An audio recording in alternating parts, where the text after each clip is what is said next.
Hello दोस्तों, नमस्कार। मैं हूं अभिषेक शर्मा और आप सभी का हमारे यूट्यूब चैनल में आपका स्वागत है। आज की वीडियो में आप सभी को बताने वाले हैं कि स्वयं सहायता समूह का बचत खाता खुलवाने में लगने वाले दस्तावेज और उससे संबंधित क्या फ़ायदा है और उसमें प्रक्रिया क्या है खुलवाने में। इससे रिलेटेड आपको हम वीडियो के माध्यम से बता रहे हैं, तो आप सभी वीडियो में बने रहिएगा। वीडियो को स्किप करके बिल्कुल नहीं देखिएगा। तो चलिए हम आपको वीडियो के माध्यम से बता रहे हैं। यहाँ बैंक में बचत खाता खोलने का अभिप्राय है कि संबंधित समूह का बैंक में जमा और निकासी का शुरू हो जाना। यानी बचत खाता जैसे ही खुलेगा तो उसमें लेन देन शुरू हो जाएगा। बचत खाते में जमा करने से समूह को समय समय पर बैंक द्वारा तय ब्याज दर के अनुसार ब्याज राशि का भुगतान किया जाता है।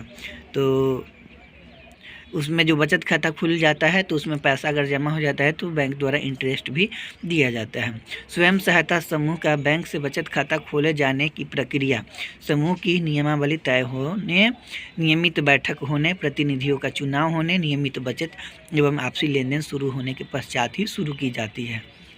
समूह का बचत खाता 6वीं बैठक होने के बाद खुला जाना चाहिए।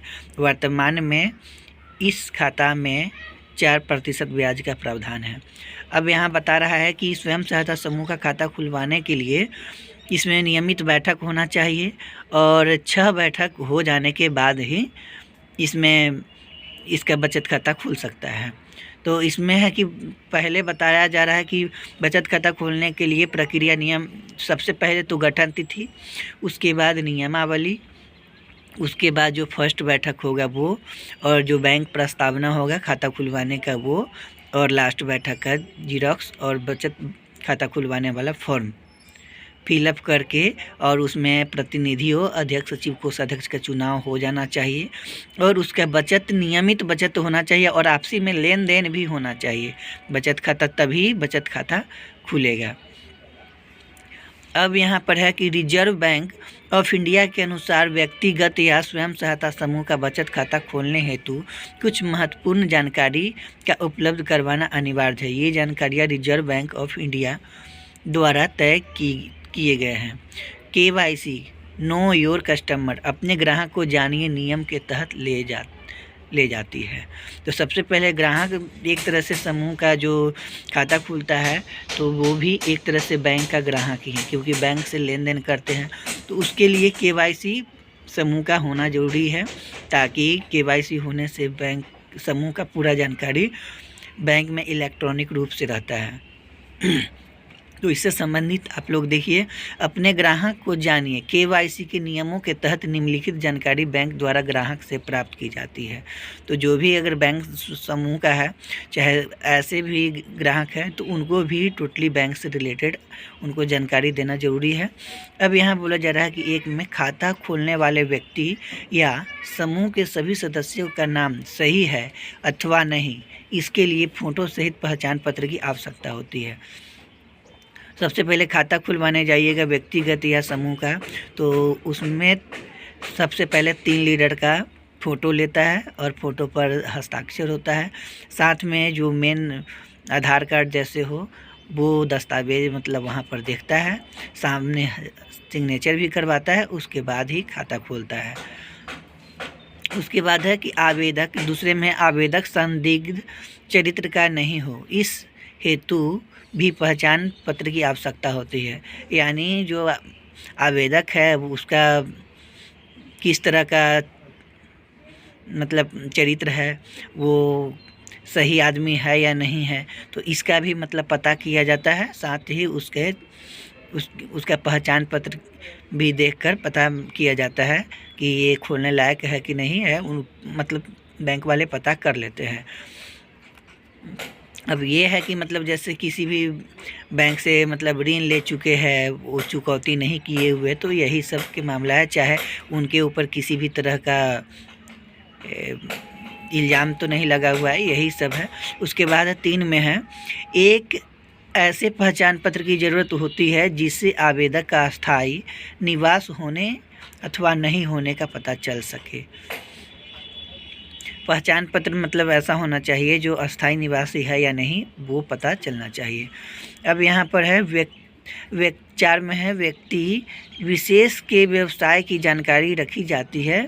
यह इसलिए रखा जाता है ताकि उसके गैर कानूनी गतिविधि में संलिप्त न होने का पता लगाया जा सकता है। यानी यहाँ बोला जा रहा है व्यक्ति विशेष के व्यवसाय की जानकारी भी रखा जाता है कि वो क्या व्यवसाय करते हैं। अगर व्यवसाय भी करते हैं तो वो कोई गैर कानूनी जो काम नहीं करने लायक है वो काम तो नहीं कर रहे हैं, तो उससे रिलेटेड भी व्यवसाय के बारे में पूछा जाता है। अब यहाँ पर है 5 में है आवेदक के आय का स्रोतों के बारे में पता करने हेतु। जो आवेदक अगर आय करते हैं तो उनका आय का स्रोत क्या है वो भी जानकारी बैंक द्वारा लिया जाता है। अब यहाँ पर है बैंक में बचत खाता से लाभ क्या है। तो इसमें है कि इससे बचत की आदत बढ़ती है। लोग हाथ में नकदी कम से कम रखते हैं जिससे भविष्य की आवश्यकताओं को पूरा करने में मदद मिलती है। यदि निजी व्यक्ति के पास जमा करते हैं तो संभव है वह समय पर पैसे का भुगतान न कर सके। जैसे कि अगर जैसे बचत खाता खुल गया तो उसमें डायरेक्ट है कि ये पैसा अपना जमा कर देता है।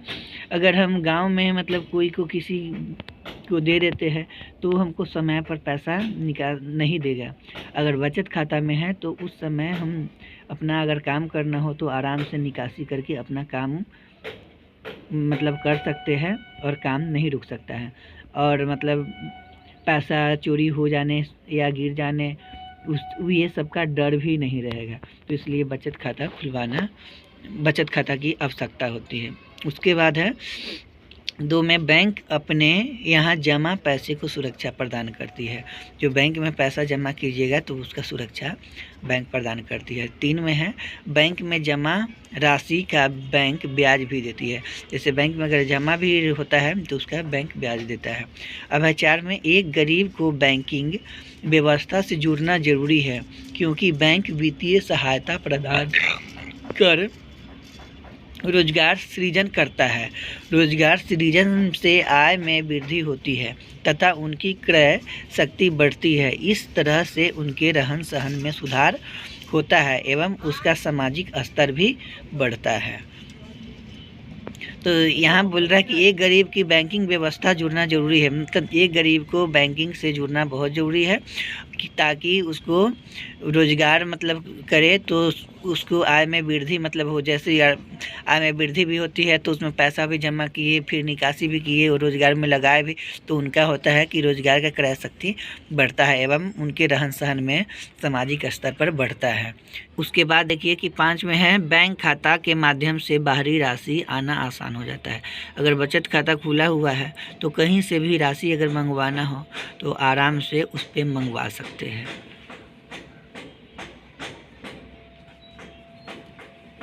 उसके बाद है बचत खाता के माध्यम से आय व्यय की कानूनी ब्यौरा भी प्राप्त होता है। मतलब क्या आय व्यय हुआ वो भी जानकारी प्राप्त हो जाता है। तो चलिए अब हम बताने वाले हैं बचत खाता खोलने की प्रक्रिया क्या है। उसके बाद है कि बैंक में बचत खाता खोलने हेतु निर्धारित फॉर्म को भरकर मांगे गए दस्तावेज के साथ जमा किया जाता है। बैंक प्रतिनिधि द्वारा भरे हुए फॉर्म एवं दस्तावेज की जांच की जाती है। फॉर्म सही पाए जाने एवं दस्तावेज का सही प्रमाणीकरण उपरांत बैंक द्वारा खाता खोलने की प्रक्रिया शुरू की जाती है तथा संबंधित समूह जिसके फॉर्म एवं दस्तावेज की जांच कर ली गई है उस खाता संख्या प्रदान कर दी जाती है। इस प्रकार समूह का या व्यक्ति का बैंक के साथ लेन देन प्रक्रिया शुरू हो जाती है। तो इसमें प्रक्रिया में समझ ही गए होंगे कि बचत खाता में मतलब जो बचत खाता खोलने का जो फॉर्म मांगा गया दस्तावेज के साथ बैंक प्रतिनिधि द्वारा जो फॉर्म भरा हुआ रहता है वो प्रतिनिधि द्वारा जांच किया जाता है तथा फॉर्म सही पाए जाने पर ही मतलब उस दस्तावेज का प्रमाणीकरण के उपरांत मतलब बचत खाता खोला जाता है।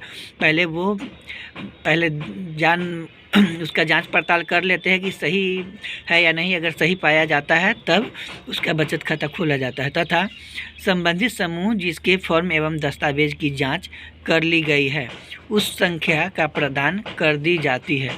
इस प्रकार समूह या बचत बैंक का साथ लेन देन प्रक्रिया शुरू हो जाती है। तो आपको प्रक्रिया भी बता दिए। अब हम आपको ये बता रहे हैं कि बैंक में समूह का बचत खाता खुलवाने में लगने वाले आवश्यक दस्तावेज।